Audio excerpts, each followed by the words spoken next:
Билатералните односи меѓу Скопје и Софија ескалираат. Ова е оценката од министерот Тимчо Муцунски и покрај зачестените средби на македонски и бугарски представници. Објавувањето на доверлива дипломатска нота со безбедносни детали за патувањето на семејството на премиерот предизвика дипломатска криза. Македонските власти бараат истрага и извинување од Бугарија, оценувајќи го чинот како сериозен преседан.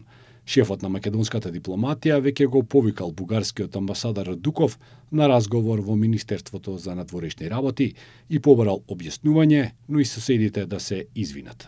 Но јас како министер би се извинил доколку такво нешто би се случило. Тоа е за нас еден неприфатлив начин на меѓусебно функционирање, затоа што посебно кога се во прашања движења на членови на семејства, на високи државни функционери, безбедноста е прв приоритет. И на територијата на нашата држава постојано се случува да се движат и членови на семејства на високи странски представници и сами странски представници, некојаш и по приватен капацитет.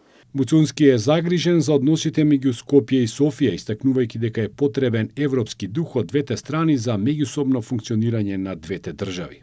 Тоа е она што ме загрижува, еден тренд на ескалација. Треба да работиме на деескалација, треба да работиме на градење на меѓусебна доверба, но не со ултиматуми и не со наметнување на вистина која што е лажна. Шефот на македонската дипломатија е песимист за работата на заедничката историска комисија, бидејќи како што појасни таа би имала резултати само доколку Гоце Делчев и Јане Седански бидат прогласени за бугари, нешто кое е ноторна лага, вели Муцунски. На пресконференција посветена на двегодишниот мандат, министерот истакна дека институцијата работела со јасно дефинирани цели, насочени кон зајакнување на меѓународните партнерства, подобрување на надворешно-политичката позиција на државата и обезбедување конкретни придобивки за граѓаните.